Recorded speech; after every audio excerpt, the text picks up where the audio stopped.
ವಾಲ್ಮೀಕಿ ನಿಗಮದಲ್ಲಿ ಆಗಿರ್ತಕ್ಕಂಥ ಬೃಹತ್ ಒಂದು ಕೋಟ್ಯಾಂತರ ರೂಪಾಯಿ ಭ್ರಷ್ಟಾಚಾರ ಮತ್ತು ಆ ವಿಷಯಕ್ಕೆ ಸಂಬಂಧಪಟ್ಟಂತೆ ಪಾಪ ಒಬ್ಬ ನೌಕರ ಕೂಡ ಆತ್ಮಹತ್ಯೆಯನ್ನು ಮಾಡ್ಕೊಂಡಿರ್ತಕ್ಕಂಥದ್ದು. ಮತ್ತು ಅದರ ನಂತರದಲ್ಲಿ ಇವತ್ತು ನಿನ್ನೆ ಏನು ಇಬ್ಬರು ಅಧಿಕಾರಿಗಳನ್ನು ಸರ್ಕಾರ ಸಸ್ಪೆಂಡ್ ಮಾಡಿರ್ತಕ್ಕಂಥದ್ದು. ಅದು ಜೊತೆಗೆ COD ತನಿಖೆಯನ್ನು ಕೂಡ ಅದಕ್ಕೆ ಸಂಬಂಧಪಟ್ಟಂತೆ ಏನು ಎನ್ಕ್ವೈರಿಗೆ ನೇಮಿಸಿರ್ತಕ್ಕಂಥದ್ದು.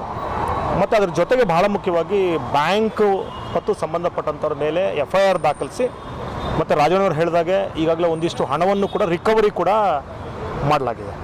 ಸೊ ಇಲ್ಲಿ ನಾನು ಹೇಳ್ತಕ್ಕಂಥದ್ದು ಏನಪ್ಪ ಅಂತ ಹೇಳಿದ್ರೆ, ಇದು ಕೇವಲ ವಾಲ್ಮೀಕಿ ನಿಗಮದ ಸಮಸ್ಯೆ ಅಲ್ಲ, ಇದು ಎಲ್ಲ ನಿಗಮಗಳ ಸಮಸ್ಯೆನೂ ಇದೆ.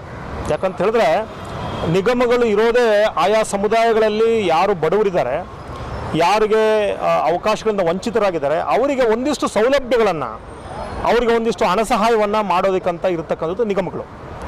ಆದರೆ ದುರಂತ ಏನಪ್ಪ ಅಂದರೆ, ಈ ನಿಗಮಗಳಲ್ಲಿ ಬಹುತೇಕ ಸಂದರ್ಭಗಳಲ್ಲಿ ಅಲ್ಲಿನ ಅಧಿಕಾರಿಗಳೇ, ಯಾಕಂದರೆ ನನಗನ್ನಿಸ್ತಕ್ಕಂಥದ್ದು ಮಂತ್ರಿಗಳು ಕೇವಲ ಒಂದು ನಿಗಮದ ಬಗ್ಗೆ ಹೆಚ್ಚು ತಲೆ ಕೆಡಿಸ್ಕೊಳ್ಳುವಂಥದ್ದು ಇನ್ನೊಂದಿನ. ಯಾಕಂದರೆ ಅಲ್ಲಿ ಅದಕ್ಕೆ ಸಪ್ರೇಟ್ ಆಗಿರ್ತಕ್ಕಂಥ ಒಬ್ಬರು ಅಧ್ಯಕ್ಷರಿರ್ತಾರೆ, ಅದಕ್ಕೆ ಸಪ್ರೇಟ್ ಎಮ್ ಡಿ ಇರ್ತಾರೆ. ಸೊ ಹಾಗಾಗಿ ಅದೊಂದು ರೀತಿ ಬಹುಶಃ ಅದನ್ನು ಒಂದು ರೀತಿ ಓವರ್ಲುಕ್ ಮಾಡ್ಬೋದು ಅಷ್ಟೇ ಹೊರತು, ಬಟ್ ಅದರ ಇಡೀ ಒಂದು ವ್ಯವಹಾರವನ್ನು, ಅಡ್ಮಿನಿಸ್ಟ್ರೇಷನನ್ನು, ಫಿನಾನ್ಷಿಯಲ್ ಟ್ರಾನ್ಸಾಕ್ಷನನ್ನು ಮಾಡಲಿಕ್ಕೆ ಸಪ್ರೇಟ್ ಆದಂಥ ಒಂದು ಟೀಮ್ ಇರ್ತದೆ. ಹಾಗಾಗಿ ಏನಾಗುತ್ತೆ ಅಂತ ಹೇಳಿದ್ರೆ, ಸಾಮಾನ್ಯವಾಗಿ ನಾನು ಮೊದಲೇ ಹೇಳಿದಾಗ ಎಲ್ಲ ನಿಗಮಗಳಲ್ಲಿ ಅಧಿಕಾರಿಗಳು ಬಹಳಷ್ಟು ಸಂದರ್ಭಗಳಲ್ಲಿ ಹಣವನ್ನು ದುರುಪಯೋಗ ಪಡಿಸ್ತಕ್ಕಂಥದ್ದು ಈಗಾಗಲೇ ಬಹಳ ಸರಿ ನೋಡಿದ್ದೀವಿ. ನನಗನ್ಸುತ್ತೆ ಹಾಗೆ ಇದು ಕೂಡ ಅಧಿಕಾರಿಗಳ ಬೇಜವಾಬ್ದಾರಿತನ ಮತ್ತು ಲಂಚಕೋರತನ ಇದಕ್ಕೆ ಎಡೆ ಮಾಡಿಕೊಟ್ಟಿದೆ. ಇವತ್ತು ಅದಕ್ಕೊಬ್ಬರು ಬಲಿ ಕೂಡ ಆಗಿದ್ದಾರೆ. ಮತ್ತು ಆ ಆತ್ಮಹತ್ಯೆ ಮಾಡಿಕೊಂಡಂಥ ಸಂದರ್ಭದಲ್ಲಿ ಆತ ಬರೆದಿರ್ತಕ್ಕಂಥ ಪತ್ರದಲ್ಲಿ, ಯಾಕಂದರೆ ನಾವು ಇಲ್ಲಿಯವರೆಗೂ ಕೂಡ ನಾವು ಯಾವತ್ತೂ ಕೂಡ ಹೋರಾಟಗಾರರು ಒಂದು ವಿರೋಧ ಪಕ್ಷದ ರೀತಿಯಲ್ಲೇ ನಾವು ಯಾರೇ ಬಂದಾಗ ಅದನ್ನ ವಿರೋಧ ಮಾಡ್ಕೊಂಡು ಬಂದಿರತಕ್ಕಂಥದ್ದು. ಈಗಲೂ ಕೂಡ ಅಷ್ಟೇ, ಈ ಪ್ರಕರಣದಲ್ಲಿ ಯಾರ್ಯಾರು ತಪ್ಪಿತಸ್ಥರಿದ್ದಾರೆ, ಅವ್ರು ಯಾರು ತಪ್ಪಿತಸ್ಥರಿದ್ದಾರೆ ಅಂತೇಳಿ ನಮ್ಮ ಏನು COD ಇವತ್ತು ತನಿಖೆ ಮಾಡಿ ಹೇಳ್ತದೆ, ಅವ್ರಿಗೆ ಕಾನೂನಾತ್ಮಕವಾಗಿ ನಮ್ಮ IPC ಸೆಕ್ಷನ್ಗಳಲ್ಲಿ ಏನಿದೆ ಅದರ ರೀತಿಯಲ್ಲಿ ಅವ್ರಿಗೆ ಶಿಕ್ಷೆ ಆಗಬೇಕಾಗುತ್ತೆ. ಅದರಲ್ಲಿ ಮಂತ್ರಿಗಳು ನಾಗೇಂದ್ರ ಅವರು ಕೂಡ ಇನ್ವಾಲ್ವ್ ಆಗಿದ್ದಾರೆ ಅಂದರೆ ಅವ್ರಿಗೂ ಮುಲಾಜಿಲ್ಲ, ಅವ್ರಿಗೂ ಕೂಡ ಶಿಕ್ಷೆ ಆಗಬೇಕಾಗ್ತದೆ. ಆದರೆ ಒಂದೇನಪ್ಪ ಅಂದರೆ, ಅದರಲ್ಲಿ ನಾನು ಅಬ್ಸರ್ವ್ ಮಾಡ್ದಂಗೆ ಅದು ಆ ಲೆಟರಲ್ಲಿ, ಸುಸೈಡ್ ಲೆಟರಲ್ಲಿ ಸ್ಪಷ್ಟವಾಗಿ ಹೇಳ್ತಾರೆ. ಅವ್ರು ಏನಪ್ಪ ಅಂದರೆ, MD ಅವರು ನನಗೆ ಹೇಳಿದರು, ನನಗೆ ಮಂತ್ರಿಗಳು ಮೌಖಿಕವಾಗಿ ಹೇಳಿದ್ದಾರೆ, ಹಾಗಾಗಿ ಒತ್ತಡ ಇತ್ತು ಅಂತ ಹೇಳಿ. ಅಂದರೆ ಅದು ಹೇಳೋ ಮುಖಾಂತರವೇ ಅಲ್ಲಿ ಏನೋ ಒಂದಿಷ್ಟು ಗೊಂದಲ ಇದೆ ಅಲ್ಲಿ. ಅಂದರೆ ನೇರವಾಗಿ ಇಲ್ಲಿ ಮಂತ್ರಿಗಳು ಇದಾರೋ ಇಲ್ಲವೋ ಅನ್ನೋದು ತನಿಖೆ ಆಗಬೇಕು. ನಾನು ಇದಾರೋ ಇಲ್ಲವೋ ಅಂತ ಹೇಳೋದಿಲ್ಲ, ನಾನು ತನಿಖೆ ಆಗಬೇಕು. ಬಟ್ ಇಲ್ಲಿ ಸ್ಪಷ್ಟವಾಗಿ ಗೊತ್ತಾಗುತ್ತೆ, ಇದರಲ್ಲಿ ಮಂತ್ರಿಗಳಿಗಿಂತ ಅಧಿಕಾರಿಗಳು ನೇರವಾಗಿ ಅಂದರೆ ಅವ್ರು ಹೇಳಿರೋದು ಒಬ್ಬ ಅಧಿಕಾರಿ MD ಅಂದರೆ ಮಂತ್ರಿಗಳ ವೈಫಲ್ಯನ ಅಧಿಕಾರಿಗಳು ಮಾತು ಕೇಳ್ತಲ್ಲ ಅಂತ ಯಾರು? ಹಂಗಲ್ಲ ನಾನು ಹೇಳ್ತಾ ಇರ್ತಕ್ಕಂಥದ್ದು, ಒಬ್ಬ ಮಂತ್ರಿ ಈಗ ಆತನೇನಾದರೂ ಹೇಳ್ಬೇಕಾಗಿದ್ರೆ ಒಂದು ಅವರು ರೈಟಿಂಗಲ್ಲಿ ಕೊಡಬೇಕು ಸಾಮಾನ್ಯವಾಗಿ. ಆಮೇಲೆ ಇದು ಸ್ಪಷ್ಟವಾಗಿ ಒಂದು ಅಧಿಕಾರಿಗಳ ಇನ್ವಾಲ್ವ್ಮೆಂಟ್ ಅಂತೂ 100ಕ್ಕೆ 100 ನಮ್ಗೆ ಎದ್ದು ಕಾಣ್ತಾ ಇದೆ. ಅದ್ರ ಜೊತೆಗೆ ಮಂತ್ರಿಗಳದು ಮತ್ತು ಬ್ಯಾಂಕು ಮತ್ತು ಮಂತ್ರಿಗಳದು ವ್ಯವಹಾರ. ಯಾಕಂದರೆ ಅಲ್ಲಿ ಅಕೌಂಟೇ ಟ್ರಾನ್ಸ್ಫರ್ ಮಾಡಿದ್ದಾರೆ. ಅಕೌಂಟ್ ಯಾವ ಕಾರಣಕ್ಕೆ ಟ್ರಾನ್ಸ್ಫರ್ ಮಾಡಿದ್ದಾರೆ ಇದೆಲ್ಲ ತನಿಖೆಯಿಂದ ಗೊತ್ತಾಗಬೇಕು ಒಂದು. ಆಮೇಲೆ ಎರಡನೇದು, ಎಲ್ರಿಗೂ ಸಹಜವಾಗಿ ರಾಜಕೀಯ ಪಕ್ಷಗಳು ಸಹಜವಾಗಿ ಒಂದು ಪಕ್ಷದ ಮೇಲೆ ಇನ್ನೊಂದು ಪಕ್ಷ ಹೇಳ್ತಕ್ಕಂಥದ್ದು, ಗೂಬೆ ಕೂರಿಸ್ತಕ್ಕಂಥದ್ದು ರಾಜಕೀಯವಾಗಿ ಬಳಸ್ಕೊಳ್ಳುವಂಥದ್ದು ಸಹಜ. ಈಗ BJP ಅವರು JDS ಅವರು ಅವ್ರನ್ನ ರಾಜೀನಾಮೆ ಕೊಡಿಸ್ಬೇಕು, ಇನ್ನೊಂದು ಸಹಜ ಅದು. ಯಾಕಂದರೆ BJP ಅವ್ರು ಮಾಡಿದಾಗ ಕಾಂಗ್ರೆಸ್ನವರು ಅದನ್ನೇ ಮಾಡಿದ್ರು. ಆಮೇಲೆ ಈಗ ಆಲ್ರೆಡಿ ತನಿಖೆ ಕೊಟ್ಟಿದ್ದಾರೆ. ಆ ತನಿಖೆಯಲ್ಲಿ ಬರುವಂಥ ವರದಿಯ ಆಧಾರದ ಮೇಲೆ ನೀವು ಆ್ಯಕ್ಷನ್ ತಗೋಬೇಕಾಗ್ತದೆ. ಮತ್ತು ಮಂತ್ರಿಗಳ ಮೇಲೆ ಗಂಭೀರವಾದಂಥ ಆರೋಪ ಇರೋದ್ರಿಂದ ಅವರನ್ನು ಕೂಡ ಅಷ್ಟೇ ನಾವು ಪಕ್ಷಾತೀತವಾಗಿ ಮತ್ತು ಯಾವುದೇ ಒಂದು ರೀತಿಯಾದಂಥ ಏನೋ ಅವರ ಪರವಾಗಿ ಅಥವಾ ವಿರೋಧವಾಗಿ ಮಾಡ್ದೇ ಅದನ್ನು ಟ್ರಾನ್ಸ್ಪರೆಂಟಾಗಿ ಎನ್ಕ್ವೈರಿ ನಡೀಲಿ. ಅದರಲ್ಲಿ ನಾಗೇಂದ್ರ ಅವ್ರು ತಪ್ಪಿತಸ್ಥಿದ್ರೆ ಅವ್ರಿಗೆ ಶಿಕ್ಷೆ ಆಗಲಿ. ಬಟ್ ಅಲ್ಲಿವರೆಗೂ ಕೂಡ ಅವ್ರ ಮೇಲೆ ಸುಮ್ಮನೆ ಕ್ರಮ, ವಿರೋಧ ಪಕ್ಷಗಳ ಒತ್ತಡಕ್ಕೆ ಮಣಿದು ಅವರನ್ನು ಬಲಿಪಶು ಮಾಡುವಂಥದ್ದು ಆಗಬಾರದು. ವಾಲ್ಮೀಕಿ ನಿಗಮದಲ್ಲಿ ಬಹುಕೋಟಿ ಒಂದು ಹಗರಣ ನಡೆದಿದೆ, ಅದನ್ನು ನಾವು ಖಂಡಿಸ್ತೀವಿ. ಜೊತೆಗೆ ಈ ಆತ್ಮಹತ್ಯೆ ಆಗಿರೋಂಥ ವ್ಯಕ್ತಿಯ ಸಂತಾಪವನ್ನು ಸೂಚಿಸ್ತೀವಿ. ಆದರೆ ಈ ಎಲ್ಲ ಪ್ರಕರಣಗಳು ಇರೋದು ಅಧಿಕಾರಿಗಳು ಮತ್ತು ಬ್ಯಾಂಕ್ ಮಧ್ಯೆ. ಇದಕ್ಕೆ ಮಂತ್ರಿಗಳಿಗೂ ಇದಕ್ಕೂ ಸಂಬಂಧಪಡಲ್ಲ. ಇದು ಒಂದು ಕಚ್ಚಾ ನಿಧಿ. ಇದನ್ನು ಸರ್ಕಾರ ಇನ್ನೂ ಆಕ್ಷನ್ ಪ್ಲಾನ್ ಮಾಡಿಲ್ಲ, ಮತ್ತು ಬೇರೆ ಯಾವುದಕ್ಕೂ ಯೋಜನೆ ಬರಲ್ಲ. ಇಂಥ ಸಂದರ್ಭದಲ್ಲಿ ಮಂತ್ರಿಗಳು ಮೌಖಿಕ ಆದೇಶನ ಮಾಡಿದ್ದಾರೆ ಎಮ್ ಡಿ ಅವ್ರಿಗೆ. ಮಂತ್ರಿಗಳು ಒತ್ತಡನ ಮಾಡ್ತಾ ಇದ್ದಾರೆ. ಅದರಿಂದನ ಬೇಗ ಮಾಡು ಅಂತಂದೇಳಿ ನನಗೆ ಎಮ್ ಡಿ ಅವರು ಒತ್ತಡ ಹಾಕಿದ್ರು ಅಂತಂದೇಳಿ ಅವರು ಆತ್ಮಹತ್ಯೆಯನ್ನು ಮಾಡ್ಕೊಂಡಿದ್ದಾರೆ. ಮಾಡ್ಕೋಬಾರ್ದಾಗಿತ್ತು. ಅವರು ದುಡುಕಿದ್ದಾರೆ. ಆ ಜೀವ ಹಾನಿ ಆಗಬಾರ್ದಾಗಿತ್ತು.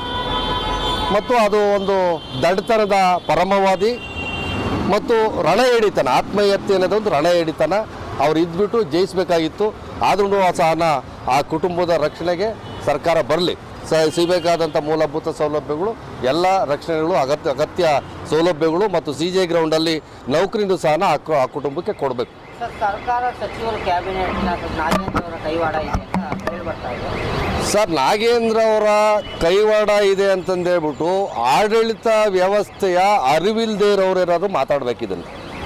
ಸದಾ BJP ಪಕ್ಷದವರು 0 ಗ್ರೇಡ್ ಇಶ್ಯೂಗಳನ್ನು ತಗೊಂಡು ಅದನ್ನು 100 ಗ್ರೇಡ್ಗೆ ಏರಿಸ್ಕೊಂಡು ಹೋಗೋದು. ಕಡೆಗೆ ನೋಡ್ರೆ ಅಲ್ಲಿರೋದು 0ನೇ. ಇಂಥ ಪ್ರಕರಣಗಳು, ಇಂಥ ಉದಾಹರಣೆಗಳು ನೂರಾರು ಸಿಗ್ತವೆ BJP ಪಕ್ಷದವರು ಮಾಡೋ ಅಂಥದ್ದು.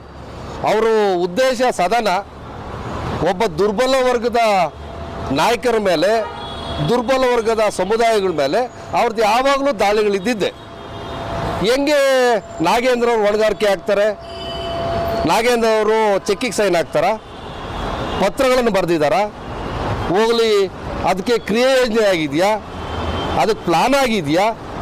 ಆ ಕ್ರಿಯಾ ಯೋಜನೆ ಆಗಿ ಪ್ಲಾನ್ ಆಗಿ ಆದ್ರೂ ಸಹ ಒಬ್ಬ ಮಂತ್ರಿ ಅಥವಾ ಒಬ್ಬ ಅಧಿಕಾರಿ ಅನುದಾನವನ್ನು ತಕ್ಷಣಕ್ಕೆ ಕೊಡಬೇಕಾದ್ರೆ ಒಂದು ಮಿತಿ ಇದೆ, 99 ಲಕ್ಷ ಅಂತ. ಈಗೇನೋ ಒಂದು ಸ್ವಲ್ಪ ಹೆಚ್ಚುವರಿ ಆಗಿರ್ಬೋದು. ಅದು ಯಾವ ಸಂದರ್ಭ? ಅತಿವೃಷ್ಟಿ, ಅನಾವೃಷ್ಟಿ, ತುರ್ತು ಸಂದರ್ಭದಲ್ಲಿ ಕೊಡ್ಬೋದು. ಇದು ಯಾವುದೂ ಅಲ್ಲ. ಇದು ಯಾವುದೂ ಅಲ್ಲದೆ ಇರೋ ಸಂದರ್ಭದಲ್ಲಿ ಯಾವುದೋ ಬ್ಯಾಂಕಲ್ಲಿದ್ದನ್ನ ಯಾವುದೋ ಬ್ಯಾಂಕಿಗೆ ವರ್ಗಾವಣೆ ಮಾಡಿ ಈ ಅಧಿಕಾರಿಗಳು ಮತ್ತು ಬ್ಯಾಂಕ್ ಅವರು ಇಬ್ಬರೂ ಸೇರ್ಕೊಂಡು ಗೇಮ್ ಆಟಗಳು ಆಡಿದ್ದಾರೆ.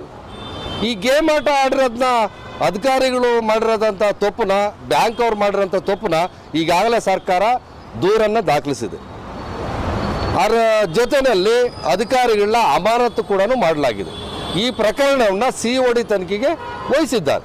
ಈ COD ತನಿಖೆಗೆ ವಹಿಸಿದ್ದಾದ್ಮೇಲೆ ಈ ಮಂತ್ರಿಗಳದ್ದು ಇದರಲ್ಲಿ ಪಾಲ್ದಾರಿಕೆ ಇರೋದಿಲ್ಲ ಮತ್ತು ಇವ್ರ ಪಾತ್ರ ಇರೋದಿಲ್ಲ ಅಂತಂದು ಗೊತ್ತಿದ್ರು ಇವ್ರೂ ಸಹ ಈ ರಾಜ್ಯದಲ್ಲಿ ಆಡಳಿತನ ಮಾಡಿ, ಆಡಳಿತ ವ್ಯವಸ್ಥೆ ಹೆಂಗಿರ್ತದೆ, ಅದರ ಆಯಾಮಗಳೇನು, ಅದು ಮಜಲುಗಳೇನು ಅಂತಂದೇಳಿ ತಿಳಿದಿದ್ರು ಸಹ ಇವರು ಅಟೆನ್ಷನ್ ಡೈವರ್ಟ್ ಮಾಡಿ ಒಬ್ಬ ದಲಿತ ನಾಯಕನನ್ನು, ಒಬ್ಬ ದುರ್ಬಲ ವರ್ಗದ ಮಂತ್ರಿಯನ್ನು ಬಲಿ ಪಡೀಲಿಕ್ಕೆ ಇವ್ರು ಮಾಡಿದಂಥ ಒಂದು ದುರುದ್ದೇಶ ಪೂರ್ವಕವಾದ್ದು. ಈ ತಪ್ಪು ಏನಾದ್ರೂ ಮಂತ್ರಿಗಳದ್ದೇ ಆಗಿದ್ದರೆ ಇವತ್ತಿಗಾಗಲೇ ಎಲ್ಲರಿಗಿಂತಲೂ ಮುಂಚೆನಲ್ಲಿ ಬೀದಿನಲ್ಲಿ ನಿಂತುಬಿಟ್ಟು ಹೋರಾಟ ಮಾಡ್ತಿದ್ದವ್ರು ನಾವೇ. ನಮಗೇನು ಹೋರಾಟ ಹೊಸವಲ್ಲ. ಅಭಿವೃದ್ಧಿಗೋಸ್ಕರ ಸಚಿವಾಲಯ ಬೇಕು ಅಂತ ಹೋರಾಟ ಮಾಡಿದವ್ರು ನಾವೇ, ಮೀಸಲಾತಿ ಹೋರಾಟ ಮಾಡಿದವರು ನಾವೇ. ನಮ್ಮ ರಕ್ಷಣೆ, ನಮ್ಮ ಜನರ ಹಿತರಕ್ಷಣೆ ಕಾಪಾಡಬೇಕಾದ್ದು ನಮ್ಮ ಉದ್ದೇಶ ಮತ್ತು ಆಶಯಗಳು. ಅಂತರದಲ್ಲಿ ಮಂತ್ರಿಗಳದ್ದು ಹಂಗೇನನ್ನ ಇದ್ದಿದ್ರೆ ನಾವು ಖಂಡಿತ ಅವ್ರ ವಿರುದ್ಧ ಹೋರಾಟ ಮಾಡ್ತಿದ್ವಿ. ಅವ್ರಿಗೆ ಬುದ್ಧಿ ಕಲಿಸೋರು ನಾವೇ, ಅವ್ರಿಗೆ ಅನ್ಯಾಯಗಳಾದಾಗ ಅವ್ರಿಗೆ ಬೆನ್ನಿ ನಿಲ್ಲೋರು ನಾವೇ. MD ಅವರು ಹೇಳಿದ್ದಾರೆ ಅಂತ ಬರ್ದಿರೋದು, ಮಂತ್ರಿಯವರು ಹೇಳಿದ್ದಾರೆ ನನಗೆ ಅಂತ ಬರ್ದಿಲ್ಲ. ಒಬ್ಬ ಮಂತ್ರಿಯವರು ಅಕೌಂಟೆಂಟಿಗೆ ಫೋನ್ ಮಾಡಲ್ಲ, ಮಂತ್ರಿಯವರು ಅಕೌಂಟೆಂಟಿಗೆ ಫೋನ್ ಮಾಡಲ್ಲ, ಅಲ್ಲಿನ ಹಿರಿಯ ಅಧಿಕಾರಿಗೆ ಫೋನ್ ಮಾಡ್ತಾರೆ. ಹಿರಿಯ ಅಧಿಕಾರಿಗೆ ತಿಳಿಸಿರ್ತಾರೆ. ತಿಳಿಸಿದಾರೋ ಬಿಟ್ಟಿದ್ದಾರೋ ಅದನ್ನು ಯಾರೋ ಈಗಾಗಲೇ ಅಮಾನತಲ್ಲಿರೋ ಅಧಿಕಾರಿ ಸ್ಪಷ್ಟಪಡಿಸ್ಬೇಕು. ಅದನ್ನು ಇದು ದೊಡ್ಡ ಮಟ್ಟದ ತನಿಖೆ ಆಗಬೇಕು. ಆ ಬಡವರಿಗೆ ತಲುಪಬೇಕಾದ ನ್ಯಾಯ ಅವರಿಗೆ ತಲುಪಬೇಕು. ಒಟ್ಟಾರೆಯಾಗಿ ಬಿಜೆಪಿಯವರು ನಾಗೇಂದ್ರ ರಾಜೀನಾಮೆ ಕೊಡಲೇಬೇಕು ಅಂತ ಒತ್ತಾಯ ಮಾಡ್ತಾರೆ. ಅವ್ರು ರಾಜೀನಾಮೆ ಕೊಡೋ ವಿಚಾರ ನಿಮ್ಮ ಸಮರ್ಥನೆ ಏನು ಹೇಳಕ್ಕೆ? ಸರ್, ರಾಜೀನಾಮೆ ಪ್ರಶ್ನೆನೇ ಇಲ್ಲಿ ಬರೋದಿಲ್ಲ. ಸನ್ಮಾನ್ಯ ಅವ್ರೇನು ಏನಾದ್ರು ಅಪ್ಪಿತಪ್ಪಿ ಅವರ ಆಧಾರರಹಿತವಾದ, ಸತ್ಯಕ್ಕೆ ದೂರವಾದ ಒತ್ತಡಗಳನ್ನು ಹಾಕಿ ಒಂದು ಪಕ್ಷ ಸಿದ್ದರಾಮಯ್ಯರೇನಾದ್ರೂ ರಾಜೀನಾಮೆನೇ ಇವ್ರಾಗ ಪಡೀಲಿಕ್ಕೆ ಮುಂದೆ ಆದರೆ ಅವ್ರನ್ನ ದುರ್ಬಲರ ರಕ್ಷಣೆ ಮಾಡೋದಲ್ಲಿ ಕೈ ಚೆಲ್ಲಿದ್ರು. ಇವರು ದುರ್ಬಲರ ಪರವಾಗಿಲ್ಲ, ನ್ಯಾಯದ ಪರವಾಗಿಲ್ಲ, ಸಾಮಾಜಿಕ ನ್ಯಾಯದ ಪರವಾಗಿಲ್ಲ ಮತ್ತು ಆರೋಪಗಳನ್ನ ಪರಿಶೀಲನೆ ಮಾಡುವಂಥ ಸಾಮರ್ಥ್ಯಗಳಿಲ್ಲ. ಇವರು ಸಹ ದಲಿತ ವಿರೋಧಿಗಳು ಅಂತಂದೇಳಿ ನಾವು ಅವ್ರ ಮೇಲೆ ಆರೋಪ ಮಾಡ್ತೀವಿ ಮತ್ತು ಖಂಡಿಸ್ತೀವಿ.